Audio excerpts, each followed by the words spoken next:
Hello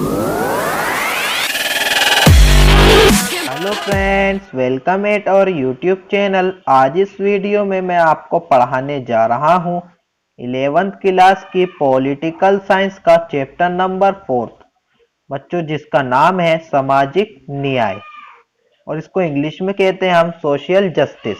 तो चलिए video को स्टार्ट करते हैं। आपका फर्स्ट टॉपिक है सामाजिक न्याय क्या है। बच्चों, इसका फर्स्ट पॉइंट है न्याय का संबंध हमारे जीवन से या बच्चों अन्य लोगों के जीवन के जुड़े नियमों से होता है। ठीक है बच्चों। सेकंड पॉइंट है इसका जिसके द्वारा सामाजिक लाभ और कर्तव्यों का बंटवारा किया जाता है। एक तो सामाजिक लाभ का और बच्चों कर्तव्यों का बंटवारा किया जाता है। प्राचीन भारतीय समाज में यानी कि पुराने जमाने में बच्चों न्याय को जो ना हम धर्म से के साथ जोड़ा था। न्याय धर्म के साथ जुड़ा हुआ था और जिसकी स्थापना राजा परम कर्तव्य था। राजा का परम कर्तव्य था न्याय के साथ धर्म की स्थापना करना जोड़कर।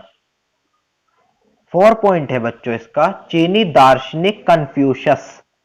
कन्फ्यूशस नामक एक व्यक्ति है, चीनी दार्शनिक है वो। उनके अनुसार जो गलत करता है उसको सजा मिलनी चाहिए और जो अच्छा करता है उसको पुरस्कृत करना चाहिए यानी कि इनाम देना चाहिए। एक दार्शनिक है प्लेटो। बच्चों ये प्रिंटिंग मिस्टेक हो गई है, ये झलेटो नहीं प्लेटो है। प्लेटो एक दार्शनिक है। उनकी पुस्तक का नाम है पुस्तक रिपब्लिक। ठीक है, रिपब्लिक नाम है उनकी पुस्तक का। उन्होंने उसमें न्याय की चर्चा की है। 6 पॉइंट है आपका सुकरात के अनुसार। अब बच्चों सुकरात कौन है? सुकरात एक दार्शनिक है वो भी, और वो प्लेटो जो मैंने ऊपर बताया उनके गुरु थे। सुकरात के अनुसार यदि अन्याय फैल गया, इनका कहने का मतलब था अगर समाज में अन्याय फैल गया तो कोई भी व्यक्ति सुरक्षित नहीं रह सकता, सब असुरक्षित हो जाएंगे। 7 पॉइंट है अगर हम न्याय को साधारण शब्दों में देखें तो इसका डेफिनेशन इस तरीके से हो सकती है अगर हर व्यक्ति को उसका वाजिब हिस्सा दिया जाए, यानी कि जितना हिस्सा उसका बनता है उसको उतना दिया जाए, इसे हम न्याय कह सकते हैं। 8 पॉइंट है आपका जर्मनी दार्शनिक इमैनुअल कांट नामक एक दार्शनिक है।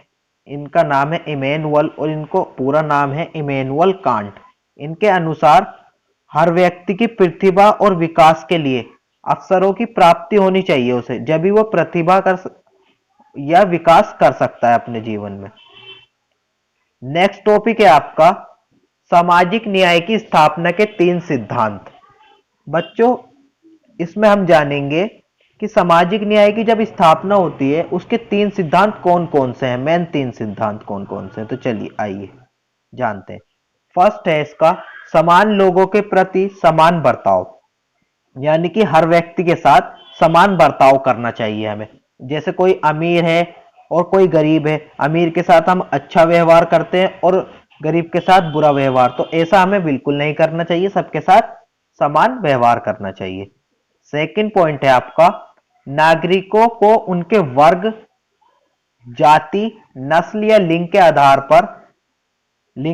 पर नहीं देखना चाहिए, बल्कि उनके कार्य के आधार पर, वो कार्य किस तरीके से करते हैं उनके आधार पर जांचना चाहिए हमें उन्हें।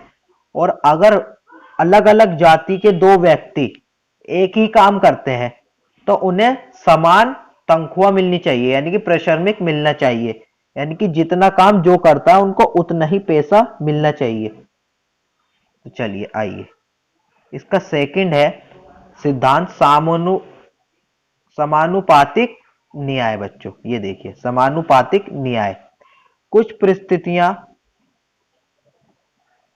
परिस्थितियां ऐसी भी हो सकती हैं जहां पर हम समान बर्ताव नहीं कर सकते हर किसी के साथ। जैसे कि बच्चों एग्जाम हॉल में सब छात्र बैठे हुए हैं और सबको हम एक जैसा मार्क्स तो नहीं दे सकते, एक जैसे अंक नहीं दे सकते, यानी कि समान बर्ताव नहीं कर सकते। फोर्थ इसका ही है ये न्याय नहीं हो सकता, अतः किसी ने कम मेहनत की है, किसी ने ज्यादा मेहनत की है, तो हर किसी को अलग अलग ही मार्क्स मिलने चाहिए। इसलिए समान बर्ताव हर किसी के साथ यहाँ पर नहीं किया जा सकता। इसका फिफ्थ पॉइंट देखिए, विशेष जरूरतों का विशेष ख्याल। अब बच्चों, विशेष जरूरतों का विशेष ख्याल रखना चाहिए हमें।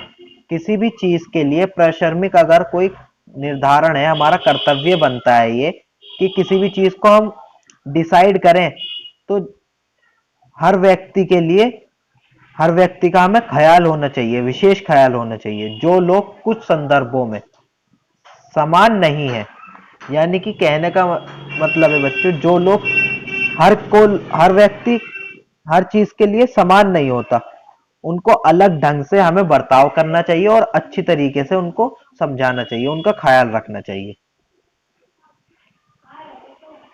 अब आ जाता है आपका नेक्स्ट टॉपिक, न्यायपूर्ण बंटवारा। अब हमें न्यायपूर्ण बंटवारा करना चाहिए हर व्यक्ति के साथ बच्चों।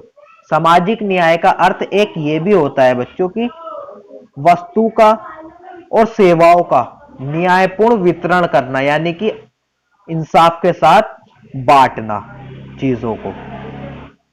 यह वितरण समाज के विभिन्न समूहों में हो सकता है, व्यक्तियों में हो सकता है। और बच्चों, सामाजिक राज्य को यह चाहिए कि हर व्यक्ति को जीने के लिए उनकी योग्य चीजें दी जाएं, जैसे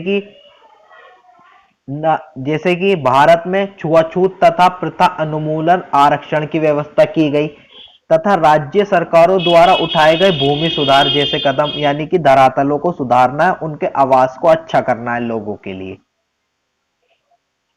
नेक्स्ट टॉपिक है आपका रोल्स का न्याय सिद्धांत। बच्चों, रोल्स एक दार्शनिक है, उनका सिद्धांत कौन से हैं न्याय के बारे में तो देखते हैं।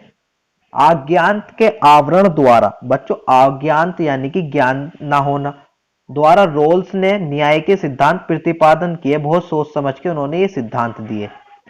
सेकंड पॉइंट है, यदि व्यक्ति को अनुमान ना हो, मतलब वो जानता ना हो कि वो समाज में किस स्थिति में आता है, और उसको एक संगठन की नीति तैयार करने को दी जाए तो वो एकदम सर्वश्रेष्ठ नीति बनाएगा। सर्वश्रेष्ठ मतलब होता है बच्चों अच्छी नीति बनाएगा, जिसमें जिसमें समाज के प्रत्येक वर्ग को सुविधा दी जाएगी।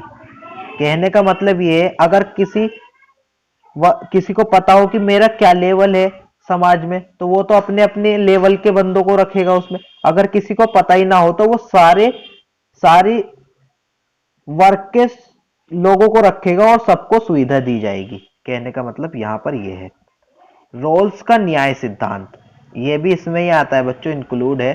सामाजिक की स्थापना के लिए अमीर गरीब का दरमियान, बच्चों सामाजिक की स्थापना के लिए इसको भी कम करना पड़ेगा। जो अमीर और गरीब की असमानताएं फैली हुई हैं हमारे समाज में, इसको कम करना पड़ेगा।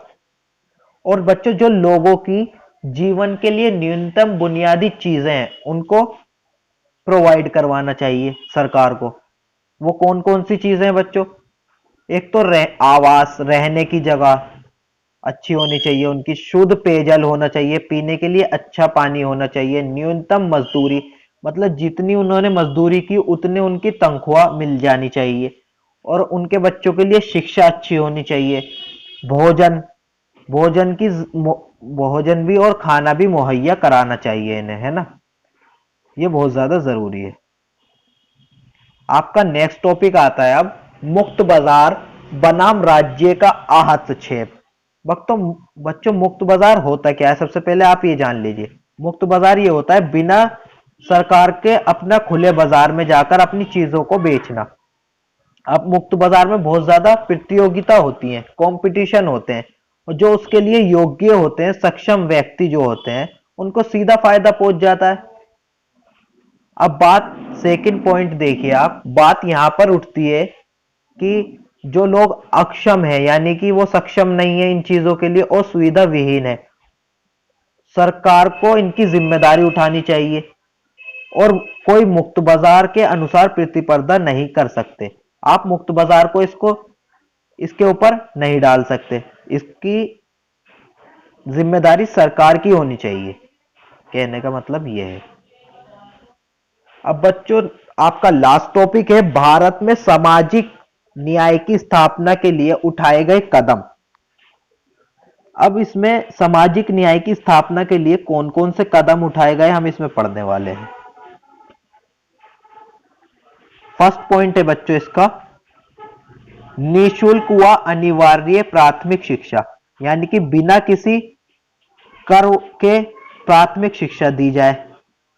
पंचवर्षीय योजनाएं, पंचवर्षीय योजनाएं होती हैं जो केंद्र द्वारा लोगों को दी जाती है, उनके आर्थिक विकास के लिए, सामाजिक विकास के लिए दी जाती हैं 5 साल के लिए केंद्र सरकार द्वारा।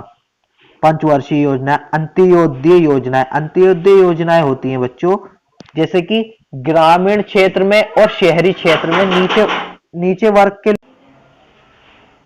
बच्चों अंत्योदय योजनाएं होती हैं जैसे कि शहरी क्षेत्रों में और ग्रामीण क्षेत्रों में जो नीचे वर्ग के लोग होते हैं उनको सरकार राशन कार्ड की सुविधाएं और भी बहुत ज्यादा सुविधाएं देती है, उसको अंत्योदय योजनाएं कहते हैं। वंचित वर्गों को आर्थिक सामाजिक सुरक्षा, जो नीचे वर्गों के लोग होते हैं उनको आर्थिक सामाजिक सुरक्षा दी जाए। मौलिक अधिकारों में प्रावधान, अब बच्चों जो हमारे व्यक्ति के मौलिक अधिकार होते हैं उनमें प्रावधान किए जाने चाहिए। 6 पॉइंट है, राज्य के नीति निर्देशक तत्वों में प्रयास किया जाना चाहिए। बच्चों को राज्य के नीति निर्देशक जो तत्व होते हैं उनमें प्रयास किया जाना चाहिए सुधारों के लिए।